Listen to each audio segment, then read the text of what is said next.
good morning, and welcome to Faith on the Ground. So glad to have you guys with us. We are shining a light on all that God is doing through real people and real ministry right now here in Central Alabama. And so I'm your host, Ian Velasquez. And today I am so excited to have Ms. Rebecca Corley on the show. She is the children's director at Grace Fellowship. And so if y'all are tuning in, you're checking it out, we're glad to have you guys with us. But Rebecca, just tell us a little bit about yourself. Okay. Well, my husband is Kevin Corley, and he's the pastor at Grace Fellowship. Kevin. I have 3 boys. Weston is 16, William is 15, and Knox is 13. Only Knox is still waiting to pass me in height. The other 2 have. Praise the Lord. Knox is ready. He's very close. We have been, I'm originally from Georgia, Dalton, Georgia. Yeah. Carpet capital of the world. There you go. So originally from Dalton, went to college at Samford in Birmingham, stayed around, eventually married Kevin, did seminary in Mississippi, and then we came back and have lived in Clanton. Okay, William's 15. So in February, we've been in Clanton 15 years. Wow. So, Man, yeah. come on. I know, crazy. That's crazy. I've known Rebecca for a good while, especially through soccer. Her son plays soccer, and this kid's growing up at the Y. Shout out to the YMCA soccer. Yep. I think that's just been how we've just really kind of gotten to know each other more on either I'm begging her for help on how do I coach YMCA soccer, especially now with a 4-year-old, and that's like hurting. Somebody was like, it's like hurting cats. I was like, no, it's worse. It's like hurting hamsters or gerbils, and they're just going, and it's just like, please. It 6U soccer. Anytime I recruited a 6U soccer coach, to be like, I don't know what to do. I'm like, you don't have to. You don't have to. Like, literally, the goal for 6U soccer is kick the ball in the right direction. Yeah. Don't cry, and don't touch it with your hands. That's it. That's like the only goal for 6U soccer. We got done with our first game this past Saturday. It was opening day, and I think the moment when I knew, I was like, I'm cooked. Was this one of the coaches? He's an awesome coach. I think it's Carlos Gomez. He had his team doing like high knees, preparing, and like actively like showing them how to pass the ball back and everything. Yeah. And I'm like, oh man, this is gonna be rough. Yeah, it's gonna be you've got a kid like, oh gosh, spinning circles in the grass. The other's picking his nose. My daughter wanted to hold my hand and yank on my arm the whole time, and then I was like, I will get you an icy if you will just run after the ball. And she, took off. It was great. Oh, yeah. Bribery works great at that age. But no, so thank you so much for coming on the show this morning. But we can jump on into this and just asking, Rebecca, how did you just first get called into ministry? So that's a convoluted, like, in a lot of ways, my life, I just see it as ministry, like the things I do. And so getting paid to do ministry, that's kind of snaking, too. My dad is a pastor. Yes. And he was, of course, growing up, he was my pastor. And then he moved to Birmingham, and there he was on staff at Briarwood Pres up in Birmingham. So I've been a pastor's daughter. So you grew up around it. I grew up around it. Yeah. And my daddy was never anything different in the pulpit than he was at home, ever, ever. I had such a sweet vision of what ministry was, just kind of the everyday in and out, loving people. So I never saw myself as not being in ministry, even when I was a teacher, doing other things, other paid things. But in college, I got involved with campus outreach. Yeah. And even though I would tell you there's not a time that I didn't know the Lord, like I can't pinpoint, when I came to Christ. Yeah. God grew me so much in college and like a deep understanding of the gospel through campus outreach. And so I also, paired with that, was also involved with Young Life. I was a Young Life leader. Yeah. So I'd been involved with Young Life in high school and had done my church youth group stuff, also done Young Life. And so when I got to college, the way Young Life, at least at the time, was finding leaders for different campuses is you had volunteers, college kids were Yeah. part of every team. And so I was part of a team that was at Gresham Middle School. Yes. So which is now like, it was so interesting. Before Caba Heights was annexed and all that into Vestavia, it would have led into Shades Valley. So most of my kids were in the Caba Heights area. And so I did 3 years of junior high ministry with Young Life, and I loved it. Yeah. Loved it. And that's not normal. Like, I'm not For normal. For Like, junior high ministry, it's like, really? yeah, exactly. Like, what are you smoking? Like, you enjoy this? Like, I'm like, and I loved it. Loved it. And so I graduated college, also just with a vision for whatever I was doing, whatever I was paid to do, Yeah. seeing it as ministry. So I graduated elementary ed, got a job at Thompson Intermediate, Yeah. worked there for 2 years, and yeah, had the most godly, wonderful principal who just encouraged me in everything. Like, teaching is really hard, really hard. But she helped me facilitate just loving on other teachers, loving on other students, just doing that. So, long story short, not really short. I left there and went to do junior high ministry at Briarwood. Yeah. Their Raiders ministry. The funny thing was, I wanted to do senior high. It seemed I was actually interviewed for a senior high position. Yeah. And it just seemed more sexy, like, senior high. This like, is so much better. This is so much better. And I don't really know what I was thinking. I'm totally going to love this one. Yeah, exactly. And I don't, because it was really funny. They interviewed me and we chatted. And the guy who hired me came back and he said, hey, actually, we need a junior high girl too. And we really think you would be great at that. And it's funny, it's like I suddenly forgot my whole Background. Young Life history, Right. even though I told him. I was like, sure. I mean, if that's what you think. Right. I loved it. Eh. I loved it. Like, I love junior high ministry, like Yeah. doing that. And so did that for 3 years at Briarwood. Met my husband at a youth leader retreat. Yeah. And then when we got married, I figured out I interviewed for some youth ministry positions and then also teaching positions. Yeah. And since I was going to be the sugar mama while we were in seminary, the only thing that pays less than public school teaching is junior high or, youth Yeah. ministry. So, Yeah. especially for a girl position. So I went back into teaching and then got us through seminary. We moved to Clanton. I was in mom stage. We had Weston already. It just had William. And so I stayed home, did the assistant pastor's wife thing, had Knox. And so when Weston kind of got to where he was in the kids ministry at our church, maybe he had been there, 5 or 6, maybe 7.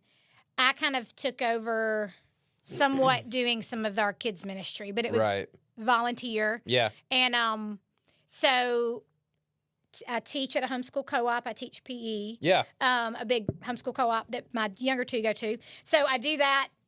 Also see that as a ministry, even though I'm 100%. paid to be the PE teacher. But about 2 years ago, the Lord just provided that the church could bring me on instead of as a volunteer. Yeah. As a very part-time children's director. So that's what I've done. Like, that's kind of how I've gotten to this. Yeah. But ministry's in my blood. Yeah. And my parents, my mom is so good at it. Just trying to model after her. Yeah. I'm not her. Our personalities are so different, but I adore her. And that's what, when Paul tells, is it in Corinthians where he says, follow me as I follow Christ? Which book is that?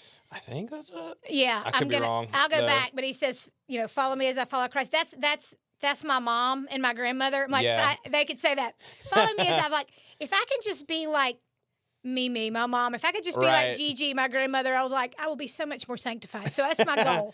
It's like, I got this. I It's will be more like Jesus if I could be like them. And man. But that's my, and the funny thing is my grandmother, she was a pastor's wife, started ministry. So just kind of. Yeah. It's there. No, so that's, for sure. That's the long answer. Well, it's so how I cool got there. how you just kind of grew up around it and how you kind of it all kind of started, I guess, with you just serving, really, it seems like, and just serving where you could. Yep. And you wound up in junior high ministry and said, let's Oh, go. I loved it. It was just it's so funny because when I was involved with Campus Outreach. Yeah. And I love Campus Outreach. Love them. I grew so much. It's so funny because like college ministry is like the end all be all. Like that's right. Oh man. I mean, kids are seeking. You've got all kind of, and one of my good guy friends from high school had gone to Furman and gotten involved with Campus Outreach. Yeah. And then went on staff. And it was the year I had started at Briarwood, and we were back home. As before my parents moved from Dalton, and we were back home for Christmas.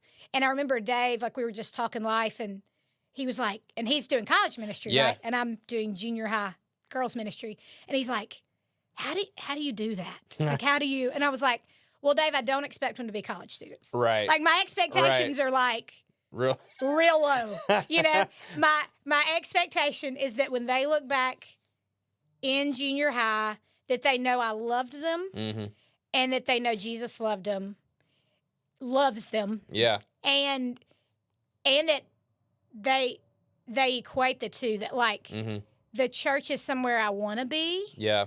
The church is somewhere where I'm challenged and have fun. Right. Not you know, but that I feel loved, and so like. And junior high is a really, really hard stage. So like, oh yeah, oh yeah, yeah. No, that's so good. I love that. And so I guess kind of in that time, so where in ministry, being called into that in different ways, and then where you are now, like what was a moment that just kind of confirmed that you were right where God wanted you to be? And what I mean by that is like sometimes I know that you start this or you'll start this job or you'll start this ministry, and then sometimes you're just like, there's no way. Like, yeah, there's no way. But then there's like either a student or some time that you were just like, this is it. I could totally see this. So I had some sweet relationships with girls. I had for my junior high ministry when I was at Briarwood, I had girls, so I started out with just 7th and 8th grade girls that first year. Well, my 8th graders moved on, and I had gotten to know them. Yeah. That 7th grade group, I had about 60 girls in each grade. Now, they weren't all involved, so when I had but to some level, I tried to get to know as many of them as I could really well. But I remember that group I had in 7th grade, moving on to 8th grade, I had another year for them, and then they were in 9th grade my last year, and just the sweet relationships of them coming back to me. Yeah. Just for little, like, me seeing them at Briarwood football games and then being like, Cush, like, you know, just, that was, sorry, my maiden name was Cushman, so I was Cush. Like, still people call me Cush. If they knew me from being married, before being married. So just those relationships of wanting to see me, wanting to talk to me, wanting, you know, those things. It's the best though. I tell everybody every day, like that's what, not every day, but just like how when you build those relationships, and I don't know, it's something that kind of makes you feel great just to see your students or those kids just like, oh my gosh, you're here. You know, I told somebody the other day that I actually told a youth that graduated that was he played football at I think at Jemison. No, it was at Jemison. We're sitting there and I go to see him, and he didn't stay long, but it was one of those like when I first started out, and he was like I'll go up to see him after the game, and I heard him say this. He's like, "Hang on, I need to go say hey to my youth pastor," and that's where I was like, "This is it." I don't know why, just stuff like that. Oh yeah, it's so cool. I got a letter. So one of my girls that was in that 7th grade group that I had in 8th grade, and then would come back and we would spend time when she was in 9th grade. She went to Auburn, graduated, went to Auburn. And by the time she was at Auburn, we had finished seminary and had moved back. We were in Clanton, and I was slogging away with babies and, you know, barely seeing other humans, you know. And so, but I got a letter from Kathleen in the mail, and she was doing junior high ministry. I can't remember if it was like I think maybe through Young Life. Or maybe it was with the church she was feeding, but basically, like, she, chose to do junior high ministry because she remembered me Right. and the impact, and she thanked me for that. And then also she told me, man, this is a lot harder than I thought. Thanks for putting up with us. Like, thank you for loving us when we were really unlovable, you know? Right. And that was very confirming, very sweet. Kind of one of those things that you go, okay, wherever I am in the next stage of my ministry, like my goal is I want you to love Jesus because you've seen, like, I've had a relationship with you. I want you to see, I want you to see the deep, deep love of Christ for you because of how I've loved you. Yeah. I want you to, and I can't remember if it was in reference to this question you gave me, but another little moment, this was very recent. I had some tough stuff we walked through at the beginning of February, and so on Wednesday nights, we divide up. We're real organic and real basic at Grace Fellowship. We're real basic. And so on Wednesday nights, the kids play, we do pizza. Then we divide up because, and I have my volunteers and then me, and I have another teaching volunteer, Amber Wood. Shout out to Amber. I could not do this ministry without Amber. But she'll teach every other week and I'll teach every other week. Yeah. And so I had the kids, we divide up. So I always take the boys in first and we do our Bible lesson. And then I release the hounds and they go back outside. Right. And then the girls come in. And my joke is with my girls, I call the boys my rabid squirrels because it's like, blah, blah, blah, blah. Yep. I'm just trying to okay, let's get through this. Yep. And then when my girls come in, it's like my happy little chipmunks. And I call them that. I'm like, oh, I'm so glad. And they even smile. They're like, we're here. And you can. So they'll come in. And so at the end, with the boys, I'm like, okay, y'all hang tight. We got to pray.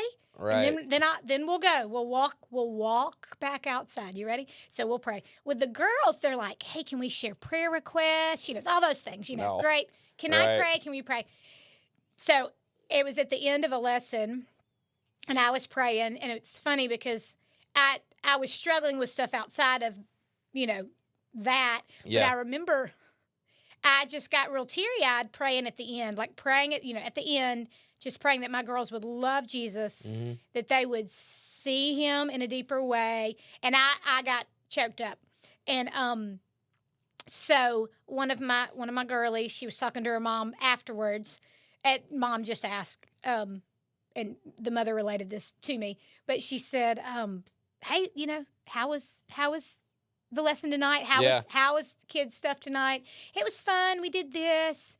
And when Miss Rebecca taught, at the end when she prayed, she cried a little bit. And the mama said, well, why do you think? And she goes, well, Mama, she just loves us so much. Oh. When she talks to Jesus about us, she gets emotional. And oh, gosh.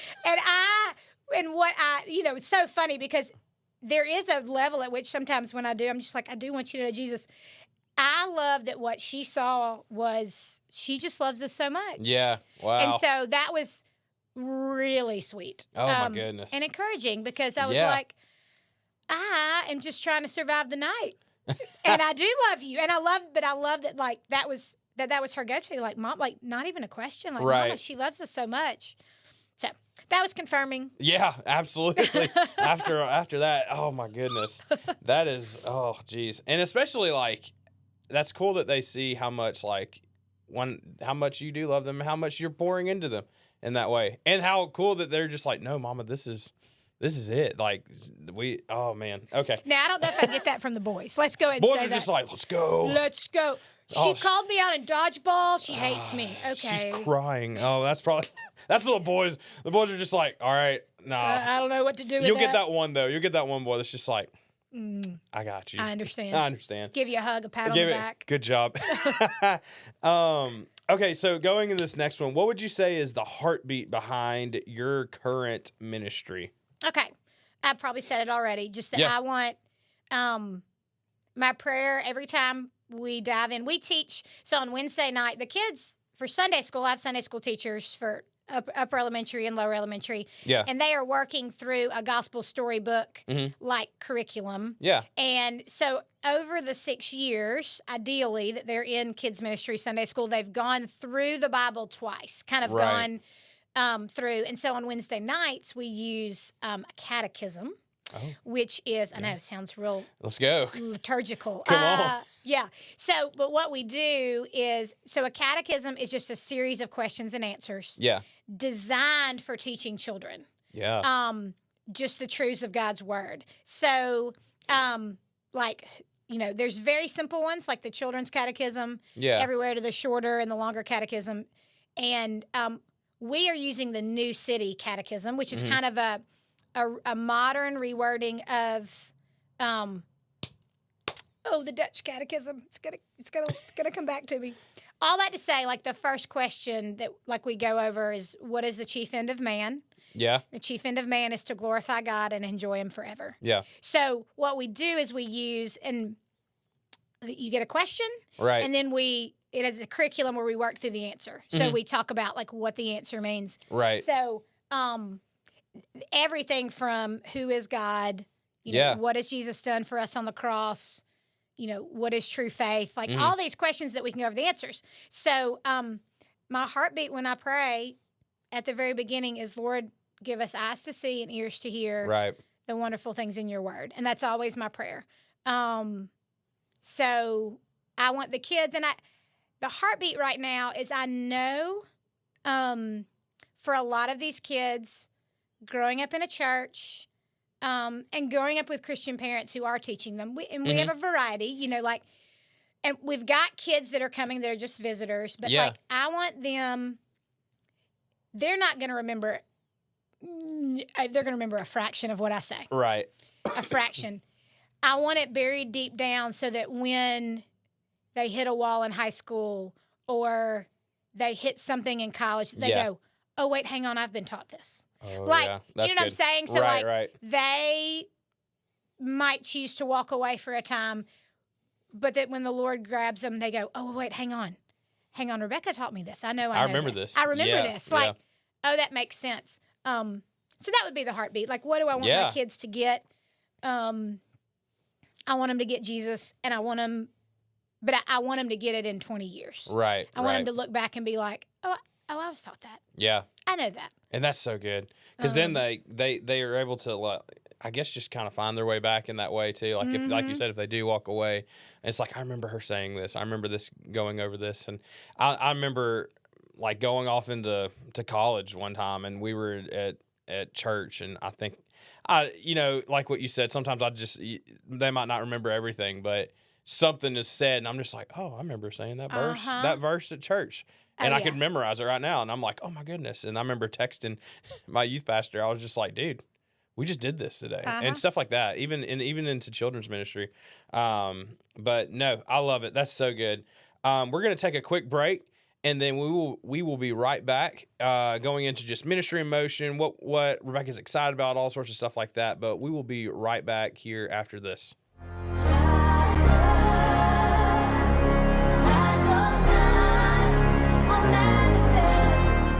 Underage drinking is deemed by many adults to be a rite of passage. Parents who host parties for youth may think they are being protective, but they are actually putting their youth at risk of physical and social consequences. Know the truth. Underage drinking and social hosting is a bad mix. For more information, contact Central Alabama Wellness, 205-651-0077, or visit centralalabamawellness.org.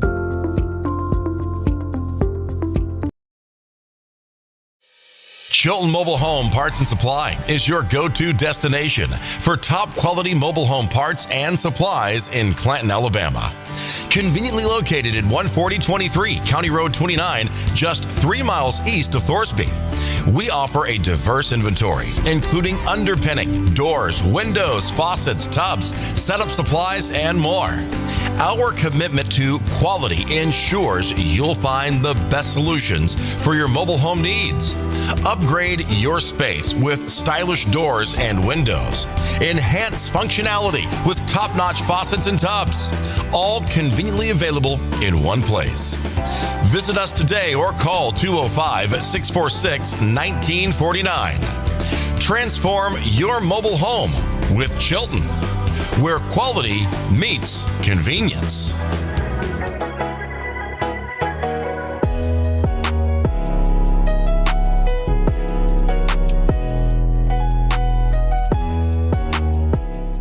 All right, we are back here with Faith on the Ground with Rebecca Corley. Rebecca, what's something in your ministry right now that you were just really excited about, that you're pumped about? Well, it's been really cool to have some adults say, "Hey, we want to be there on Wednesday night, and we're just going to be there." Yes. Like Come on. just faithful. I mean, and that's minor, but Nah. But That's- it's not. It's No. not. Like, to literally have, I joked that I was going to, this wonderful mom, Mandy, shout out to her. And we have one of our granddads who brings his granddaughter. I joke that he's our bouncer. Like, he sits at the perimeter because we, at Grace Fellowship, if you know, our little church is by Martin Funeral Home. And then we own the house beside the church, the Yes. white, and then the field. And now we own the property back behind the Baptist Association. Yeah. And so that's our offices. Well, on Wednesday night, the kids are over there. So it's very like, Oh, yeah. and we It's very spread out. very spread out. The youth will come over after they're done. They're normally in the sanctuary, and then they now come over to the field. And so Eddie's my bouncer. He just makes sure all things stay contained. Kids stay where they I are love supposed to. Like, and I'm like, that's a gift to me. Oh, yeah. Like, that's a gift. And so Mandy is she's like, "Hey, I'm going to take care of this, this, and this." I'm like, Thank you. "Thank you." Like, "Do you need more Oreos?" "Yes, I do." "Do you need hey, what if I bring a water cooler?" "Great." Absolutely. Like, just like, so that's minor, but it's just so like such a blessing. I joke with our parents. Each Wednesday night, like, kids that are involved, I get their parents to volunteer, and I literally name it the voluntold list. Like, you're Yeah. just added to the voluntold list.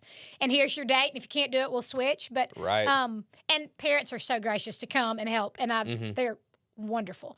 And so, but just to have those very faithful ones that are there, Right. every week, that know how it happens, Yeah. know what to do. And so yeah, that's just Absolutely. having a team Yes. has been a blessing. Oh, it's a So, huge blessing. There's so much that goes into not just a Wednesday night, but just Oh. the ministry in general. And to be able to have that help is mhm. just amazing. Yep. And so I guess going off that, can you share, and this might have been what you were talking about too, can you share a recent God moment that you've seen through your ministry? I loved what that little girl said. Yes. That little God moment of just like, she loves us so much. Like, of course that's why she gets emotional. Yeah. It's like, I mean, I do. I love you very much. And like, I had a group of our older elementary girls just over to our house one night. Yeah. Just to play. We were going to attempt to watch a movie. They did not get into the movie as much. It was almost a joke. They were like, "Can we go outside?" "Sure, let's go back out. Sure. Let's go." But one of the little girls looked at me and was like, "Hey, can we do this every month?" And I'm like, "I love you, no, but we will." We'll do it again. How about we do it again? I'm like, but I mean, just like the sheer fact of like, this was fun. Yeah. And like, I have joked, they can't wait to leave me, especially come 6th grade. I joke that they're just like itching to go to youth group, which I'd completely understand. Right. Completely. And so I've started instituting, whatever. There you go. They have children's bulletins so they can fill out. We don't have a children's church. The kids are in worship from about 5 on, and it's fine, loud, dropping things. It's okay. But I have a children's worship cart. And it has books on there, Jesus Storybook Bible, things like that, that they can read if they want to get it during church. Or they have a children's bulletin that they can get and draw on. And so I tell kids, if they'll come show me their bulletin or give it to me, if they've drawn anything, if they've used it or taken notes, that they get a lollipop. And you get that, And so at the end, kids rush up like they know they get a lollipop. And I am not above bribing. I will bribe you. No. I will bribe you with sugar. And it's organic sugar, but I will bribe you with sugar. Right. And so we, and some of my youth girls that have moved up, they're like, can I get a lollipop? I'm like, no. You may not. You've moved on. This is Grace Kids. You're now cool. You're now in the youth group. This is Grace Kids. And as soon as you leave me, you're not getting one, Grace Kids. But just making things fun. And seeing the kids enjoy it. Like that's been a little... Well, it's so cool because stuff like that works. I mean, especially like with the kids, like sitting in service and like either following along or writing something in that children's bulletin. Our children's ministry does the same thing, and it's new. It's something that I think maybe at least a year ago we started implementing doing that, and it's so cool because like I think she does the same exact thing. They'll turn in, show what they're doing, they'll get a lollipop or something, but like. Just to be able to see them engaged in that way is really cool because, I mean, we're trying to teach them how to sit in a service. Oh, yeah. And I know sometimes it's a lot on parents, and sometimes parents want them to, hey, get them out. I want to learn. I want to be able to focus. But I think it's one of those, it's been so cool to see this because, like, there's kids that are actively, and I know you're probably seeing it too, that are just like, yeah, we talked about Peter today or something. I don't know. And we'll just write it down or some story to bring along into it. And I think I know that's probably been really cool to see. It's fun. I want them to have ownership and know that this is their church. Yeah. That this is their church. They can serve. They can be a part. There's something for them. Right. That, I don't understand everything that Pastor Kevin is saying from the pulpit. Not even close. It's okay. Most adults don't either, get it. So, but you're not alone. It's okay. You're not alone. But that this is for you. That the body of Christ includes you. Mm-hmm. It's not just your parents. It's not just older kids. Like it's for you. So, that's so good. So that's kind of where I'm at. And so just kind of moving from this one, how have you seen God, and this might be the same way, but how have you seen God move in just in an unexpected way lately? I'm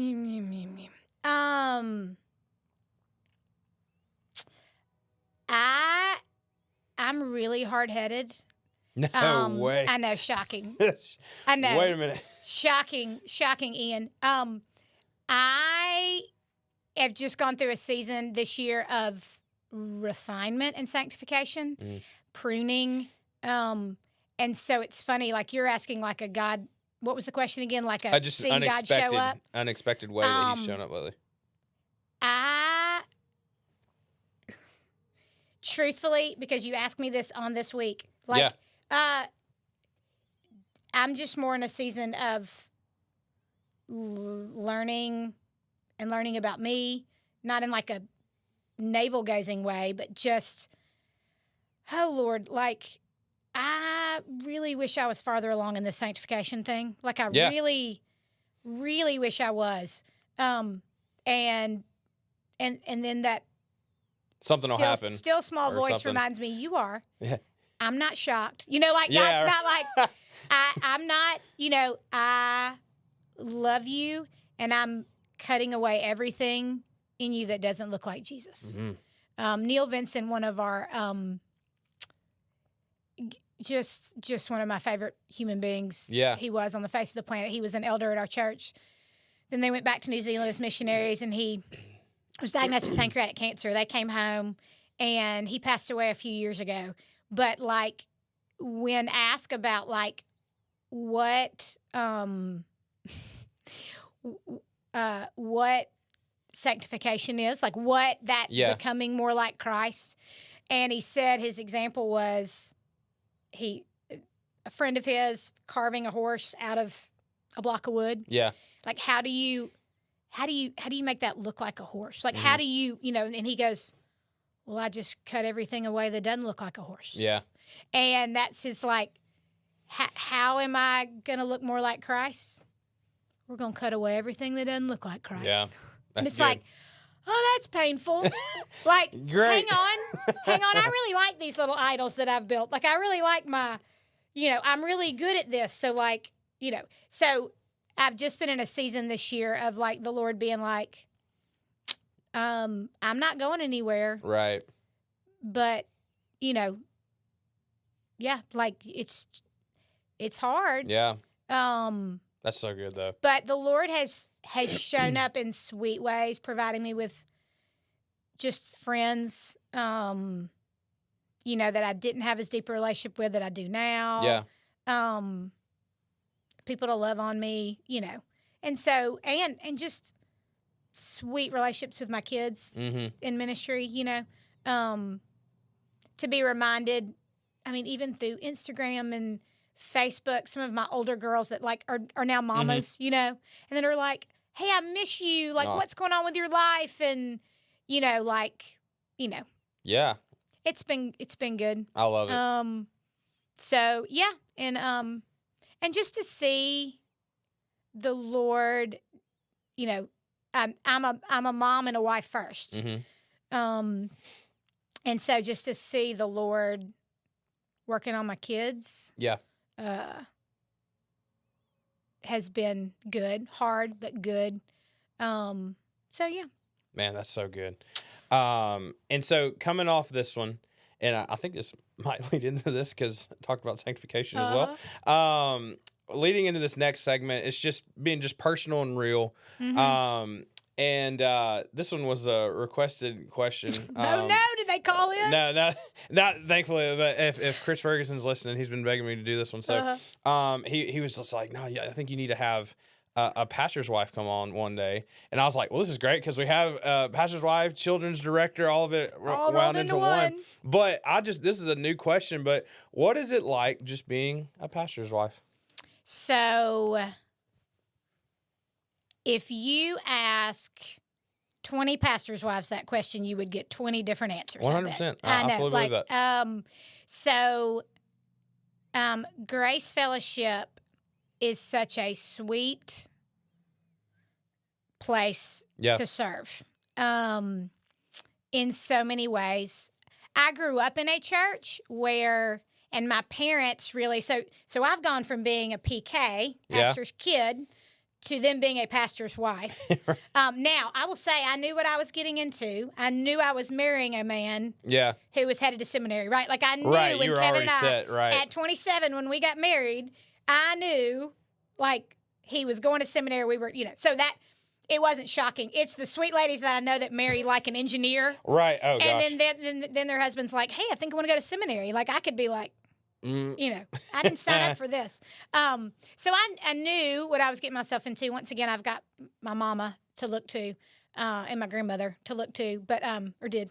My sweet grandmother is with Jesus. But yeah, like I had such a good experience as a PK in a sweet church that like didn't treat me any differently. Like there wasn't this expectation that like you're supposed to be this way because you're the preacher's kid.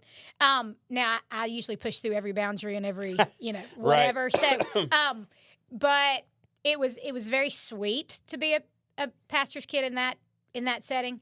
And my parents never gave me, these crazy expectations. But as far as being a pastor's wife, like our church is wonderful. And it can be hard because when you are struggling, like you can get the feeling like you shouldn't because you're the pastor's wife, like you're supposed to have it all together. Right. That's not even necessarily from people. You just, it's that internal, like, am I supposed to put up, but it's one of those callings that like, it's not a job you get paid for, but it is a job. Right. And so there's that balance of like, figuring out what that looks like. Like that can be really hard. But my primary role in being a pastor's wife is I'm a wife to the pastor. Mm-hmm. So like I have no other obligations.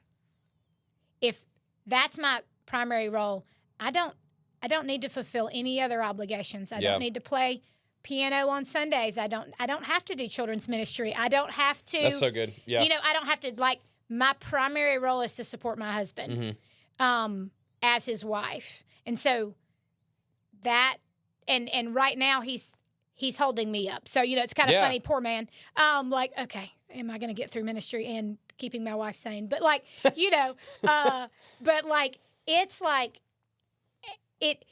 I knew what I was getting to. I have my mama to look to, which is just so wonderful. I have the wonderful church. Yeah. And so, like, I don't mind it. Right. Oh, yeah. Yeah. It's good. Yeah, it's good. It's good. Yeah, yeah. I'll never forget when I first started doing youth ministry. I had this youth pastor talk to me, and he's a very wise one. He's been doing it for years. And he looked at me, and he was just like, "Your wife is not the youth pastor." And I was like, "What do you mean?" At first, I was like, "Okay, yes." And then he was just like, "That is your role. She is here to support you in this, but also she's not supposed to be doing every single thing that you're doing. She's her own person. And she's her own person. Now, if she finds a place in the church to serve on her own, that's different.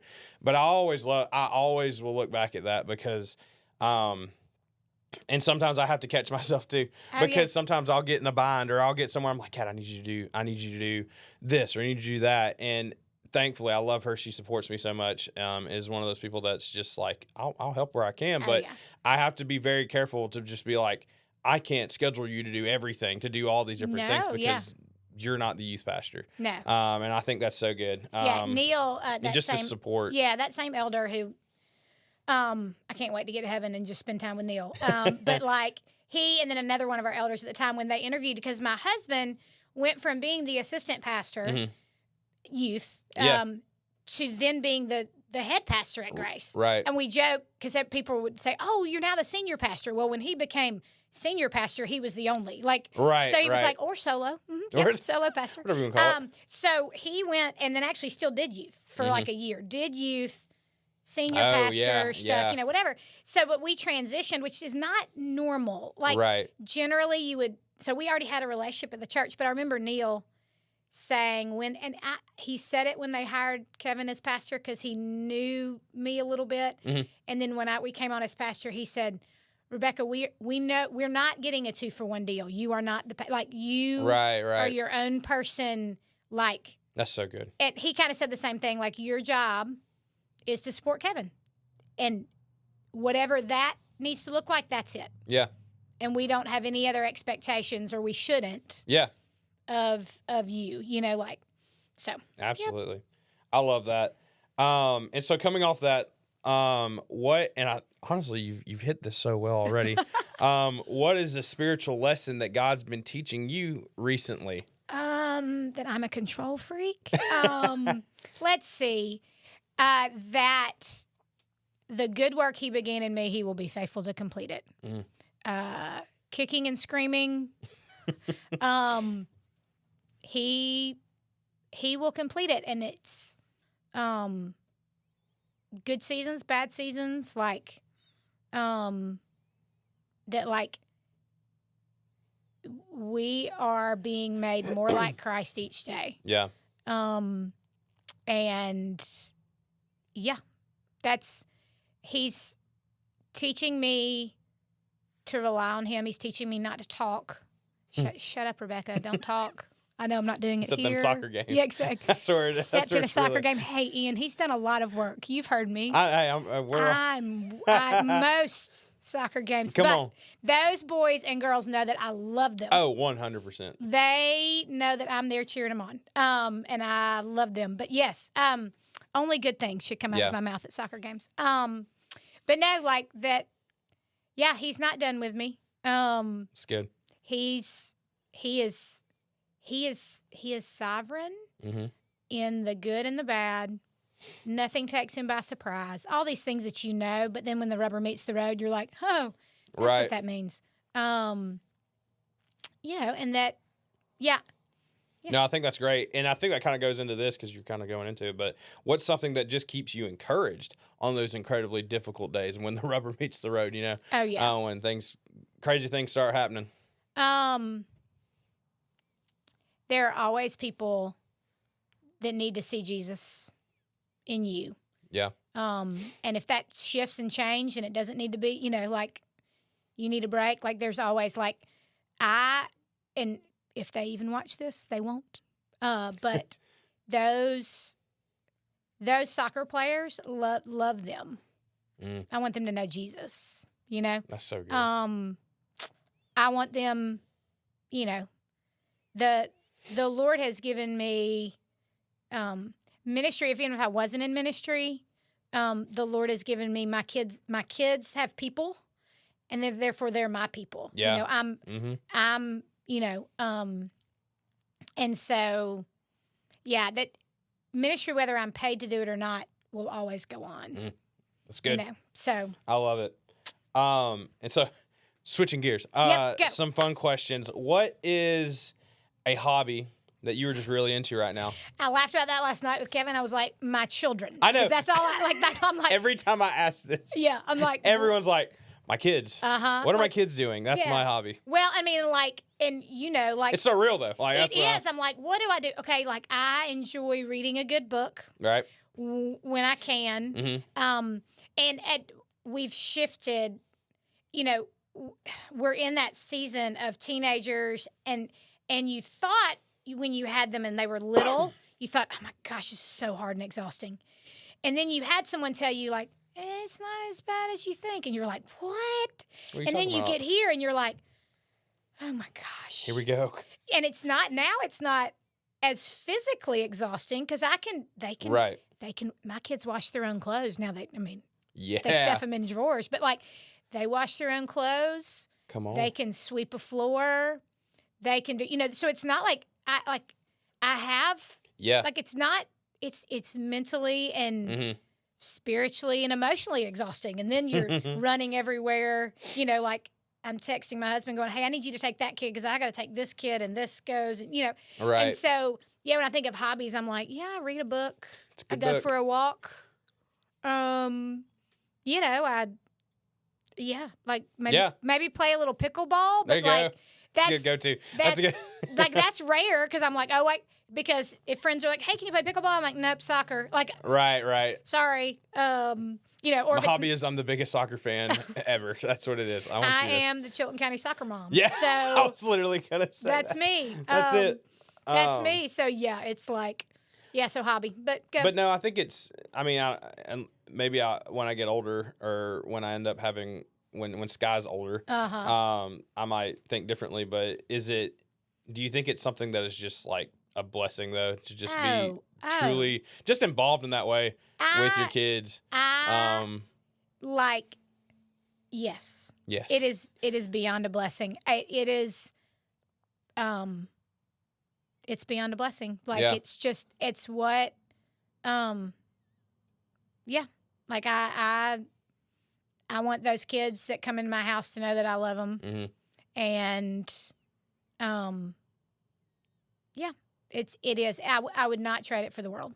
Come on. Would not trade it for the world. And I'm going to be like really sad when it's not there, you know, and Yeah. have to be like, you know, I'm like, okay, grandkids, let's go. Like, cause I, you know, but yeah, no, I mean, it's a huge blessing. That's so good. So, All right, here's one you've been you've been excited about doing this one.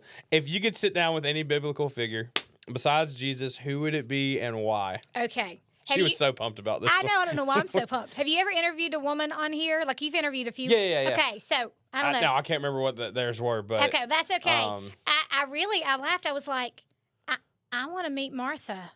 yeah. Of Mary and Martha. We never Yeah. separate them. They're like Mary and Martha. Like, no, I want to meet Martha.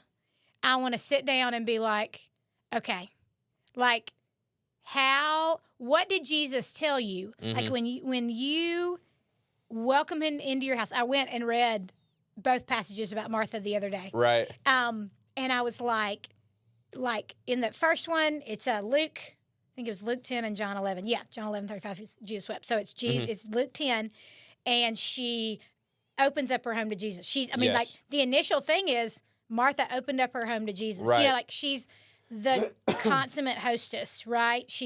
Which I love. I love having people over. I love hosting. Yeah. And it's not like I really clean my house hosting. It's like, welcome to our Welcome life to the way it is. Yeah. It's not entertaining. It is definitely hosting. But it's like but then she gets rebuked, right? Yeah. And so I want to know her because I want to know what else Jesus said. Like I want to know the behind the scenes. Like, Right. you know, Mary is chosen the better portion. It won't be taken away. Mhm. Like, I know that that's not the end of the conversation, right? Right. That's all that Luke records. Right. But I want to be like, what else did he tell you, Martha? How do you like that hospitality worker bee? You know, like Yeah. how, you know, how do you take that and fall more in love with Jesus? Like Yeah. what else? Because the next time we see Martha is when Lazarus has died. It's John 11, and she, like, you know, Jesus dawdles. He waits because he knows he's going to raise Lazarus from the dead. Right. He knows it's for the glory of God, and so he dawdles. So then, when he is still you know, Bethany was, I think they say 2 miles outside of Jerusalem, but when he's still a ways off, Martha runs out to meet him. It's not Mary that runs out to meet him. It's Martha, and she does it. She says in faith, Lord, if you had been here, my brother would not have died. Like, but she like still has faith. Like, this is still your will. Like, it's so there's like I want to know the in between. Right. That's yeah. like the 2 Oreo cookies, and I want to know the cream in the middle. That's so good. Yeah. Like, yeah. I want to know what the Lord taught her. Because like I would just love to know, because I'm a doer, like I'm a worker. I get in real trouble. My husband's like, stop doing, you're doing too much. And, you know, and I can rely on my own. Oh gosh, I could see Martha relying on her own strength, right? Right. Hospitality. I rely on my own strength. Mm-hmm. You know, like when the Lord, and I've told women this when we've been in Bible study, like when the Lord brought me to a deeper understanding of the gospel in college. It was on a summer beach project. You did a summer beach project. I did do you? Summer Beach Project. Were you in Panama City? Yep, me and my wife were. We both went and did it. It Was was the awesome. Panama Palms already? No, it was at the, oh gosh. Where were y'all It at? was sketchy. Oh yeah, the Panama Palms was sketchy. That was it. I thought the whole place was going to fall in at one point. Oh, yeah. But we were yes. They don't do it there anymore though. No, they don't. I mean, but I remember, you know how the Lord sometimes, it's like, I love you so much. I sent my son to take your sin, right? I love you, and some people it's like this opening up to their inadequacy, right? Mm-hmm. No, that wasn't me. I was fully adequate, right? Like I was fully Right. Like I wouldn't. But I mean, I got this. Like the Lord, I'm a blessing to you. Like I Right. mean, you know, that kind of thing. Yeah. And so when the Lord got a hold of me on that beach project, it was like, Rebecca, you are a sinner in need of a savior, Mm-hmm. and your sin, like, it was the story of there was a guy named Matt Sarasky. He was teaching. And I just thought Matt was like super cute, so I loved watching, you know, when he taught. But I remember, and he wasn't that tall, so it would have been, it would have been perfect. But I remember he was teaching from, I think it's 1 Samuel, when David is bringing the ark of the covenant back from the Philistines, and it's on a cart. Yeah. And they're not supposed to touch the ark, right? Right. You're not supposed to touch it. Because it's so holy and we are not holy. And the cart hits a bump and the ark falls in the mud, and you have this man, Achan, who reaches out in like service, like he doesn't want it to fall in the mud. Yeah. And the Lord strikes him dead. Like the command was, do not touch. You are sinful. This is me. Like this, you know, and sin has no place. And what Matt said is, he's like, guys, the sin on that man's hand was way, way dirty, infinitely dirtier than that mud. You know, Oh, and gosh. I just, and Wow, for me, yeah. the Holy Spirit was like, that's you. That's you. That's so good. And so I remember being like, oh, like I need, like, I'm not the blessing to the Lord. The Lord is the blessing. Like I need him to save me. Man. So like I think with Martha, I'm like, okay, Martha, am I? I'm not alone, am I? Right. Like, No, and what did he tell you? I think that's so good because, like, man, we must have had the same experience at Beach Project because, like, in 2 different time frames. But, like, I'll never forget when I went there, and I don't know if it was that specific talk. Like, I don't know if they just do the same thing every year. But I'll never forget we were talking about idols, and I it was one of those times where I was just like, yes, I feel like I've confronted the sin that's in my life, and this is where I'm at, and it was talking about idols, and Mary Catherine will never let me live this down because she was like almost going to break up with me. We were dating at that time, and we were both there at the same time. And it was one of those things you write down, like, what is the idol in your life? What is the sin that's like keeping you from him? And in my mind, I'm just like, I'm great. I literally I literally didn't write a single thing on there. I sat there. I'm like, I don't have any idols. And Mary Catherine texted me or called me, whatever, when we got done with it. And she's like, so what were yours? And she told me hers. And I'm just like, man, that's crazy. And I'm just sitting there, and I literally told her, I was like, I don't have anything. And I was so confident in that. And she was just like, what? Do you need me to give you some, I know, it was sweetie? so crazy. And I think we like took a second. I had to like do my own thing for a second. And we were just, she was like, you really need to think about this, like, seriously. And I'm like, what did I do? And I remember sitting there, and I talked to, his name was Jeff Bolger, that was there. He was helping with stuff. And I just went up to him. I was like, I don't know. Like, I don't mean this in like a prideful way. I just genuinely don't know. And we sat there, and it was one of the things that we talked, and we truly just kind of, he knew me for a little bit, but we got to know each other. And mine was just like relationships and just like having that, like building that, but also like serving in that way, kind of like even how Martha was just like, no, I'm in control of this. I'm doing this. And to where I just sat there, and I was just like, I never thought about that. Like, because I love people. Like, you know how you said, like, we'll talk to brick walls. I'm a people pleaser. I'm one of those things. I'm a people pleaser. I like being around people and just building those relationships, but I made it more about them than I did about Christ. And so it was one of those things to where I had to just take a step back. But no, sorry to go off on that tangent of that, but I was just like, oh my gosh, like, man, Beach Project just brings either the worst or the best out of you. So no, sorry for that tangent, but no, that's so funny though. Yep. Yeah, the Lord has to be real up front with me. Yeah. Like real, like on Beach Project, I'll say this, and I know we probably need to take a break at some point. It's okay. We're just talking. I remember telling on my first Beach Project, y'all, for y'all that don't know, Beach Project, college students go down to the beach, you live for about 8 or 9 weeks, you get a job. Yeah. And the job is like normally like fast food, Waffle House. Mine was Jimmy John's. Jimmy John's, cleaning rooms at hotels, working at Walmart, whatever. I remember going down there. Now, this was 2000, summer of 2000, just a few years ago. But I remember I never verbalized it, right? I never verbalized it because that would be pride and arrogance. But in my mind, I remember thinking, Lord, I am not working fast food, and I am not getting up before 6 a.m. Because, like, you know, hey, and you know what the job the Lord gave me? It couldn't have been more clear. He gave me Burger King, and I had to be there at 5 a.m. like y'all, it was like the Lord was saying, watch this. You are an idiot, Rebecca. Stop telling me what you're not going to do. Oh, that's so good. You know, like, and I mean, I remember being like, oh, gosh, I didn't even verbalize that, Lord. Like, oh, my gosh. Like, so the Lord, I'm really hard-headed. So, yeah, sometimes it takes the Lord. Oh, man. Getting to me. Yes. So yeah, Martha, That's so good. Martha would be great. Martha's I'm one all I for it. And so the last one of this segment, what is just a go-to, just worship song, hymn for you? So I made a list. Oh, heck no, the only reason I did is because I'm not going to be your CCM. Like I listen to radio, you know. And so like when I thought, probably right now this season, there's a group led by Jess Ray called Mission House. Okay.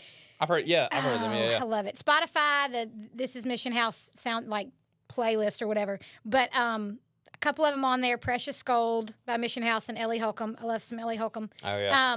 Never See the End. Listen to it this morning. Yeah. By Mission House. And then Abide, which is Aaron Williams and Mission House. I can't carry a tune in a bucket, or I would sing it for you. Is that? Oh gosh. I can't even. I'm not even gonna try to. For my way. Baking bread. Yes, Abide is so good. My I've heard that one. daily Yes. bread. Yep. And then, so what's so funny is, so that, and then if you looked at my playlist on Spotify, the way we do music with kids at church, like I said, we're real organic. Yeah. We don't have a kids choir.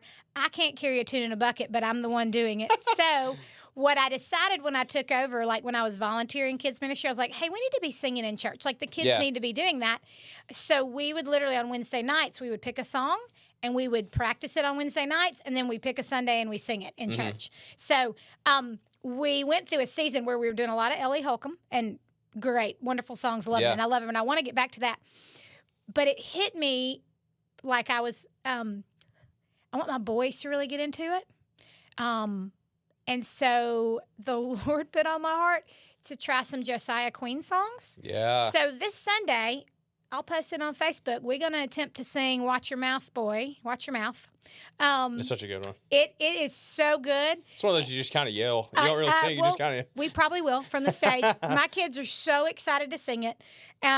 So I've been listening to a lot of Josiah Queen. That's the funny thing. It's so good. Not really my worship go-to, but man, I love some Andrew Peterson. Like that's my go-to. I love Andrew Peterson, Sky Peterson, Ellie Holcomb. But yeah, those would be my go-to right now. I love it. That's so good. Well, guys, we're going to take a quick break, and we'll be back with our last segment, just looking ahead what ministry looks like going from here. But we'll be right back here after this.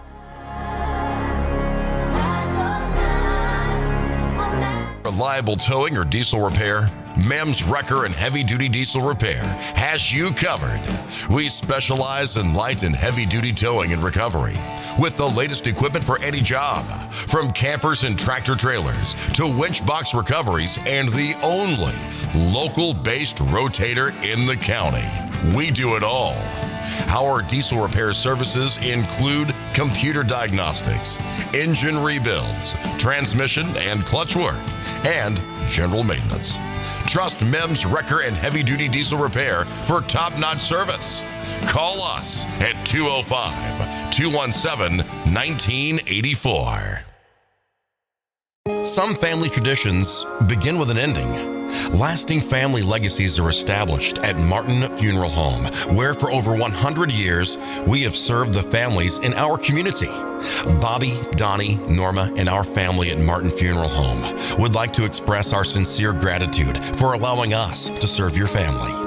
Every life story deserves the perfect setting. We are here to make that happen for you and your loved one. We offer traditional funeral home services, and we are now excited to be the home of the first crematory in Clanton, Alabama. Our goal is to serve our families no matter what their needs are. Martin Funeral Home, serving Chilton County since 1921. Please give us a call at 205-755-3550.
Okay, we are back. We're still relating on Beach Project. I know. From the Listen. craziness.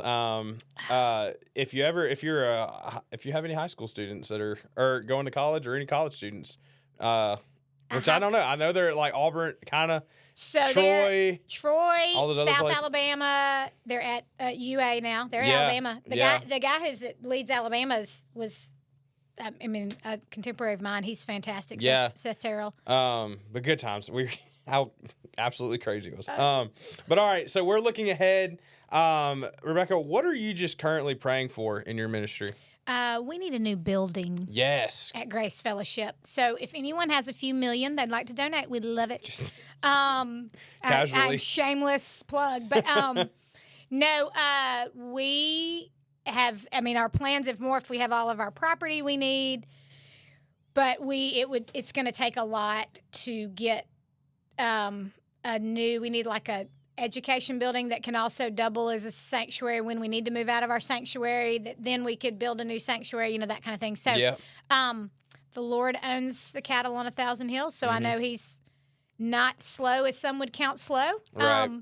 So I mean, the Lord is so gracious. We did our Easter egg hunt on there's one bigger room in that Grace house where our offices are, and I'd already planned the kids being in there. We just did our Easter egg hunt on Wednesday night. Well, like Tuesday night, I look and there's no rain in the forecast until like middle of the night Wednesday night. Well, Right. Wednesday afternoon, it's like it's going to rain at 7, and you're like, Great. so. But at this point, we haven't pivoted. Like we haven't moved to the other building. I'm trying to figure out. So like, we just whirlwind and changed everything. Right. Like, okay, everyone go inside. We're gonna do this, and then all the adults that are here, hide eggs real quick, and then Where'd we're it gonna go? do. We're just kind of and I'm like, oh Lord, I want a new building. Yes. So, but God has been so gracious to provide what we need, and He will continue to provide. So, but that's if I had my wish list. Yeah. Like That's so good. Yeah, need just a few million, Just a couple. just a few. Everybody, just here you go. And so going off of that, this might be the same thing. But what is a dream that you have for the next season of your ministry? That I will just be faithful. Yeah. Faithful to love, faithful to deal with my own sin, to dig it out and root it out. That the Lord will be gracious to continue to grow Grace Fellowship. Yeah.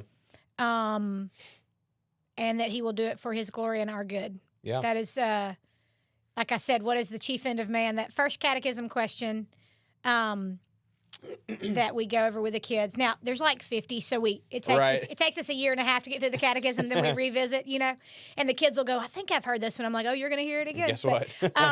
But that what is the chief end of man? To glorify God and enjoy Him forever. And so, my dream is that God continues to use my husband, to use me, to use our people at Grace Fellowship to glorify Him, and that in that we enjoy Him.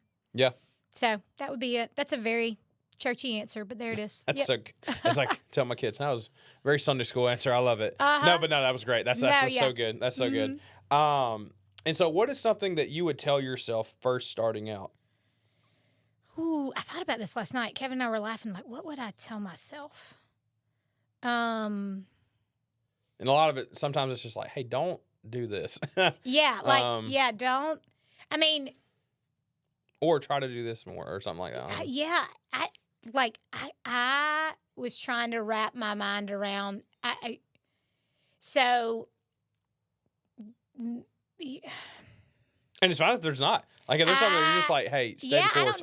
I don't know. I wonder what it would be. Like, my mom set such a good model in some ways. Like, I know to rest. Yeah. Although I don't do it well. I'm doing it better now. That's it. That's what it is. To rest. Yeah. What would I tell them? Just tell myself now. yeah, exactly. Rest. Quit doing.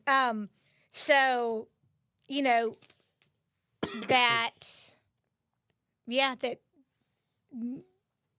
the Lord, the good work He began in you, He will be faithful to complete it. Yeah.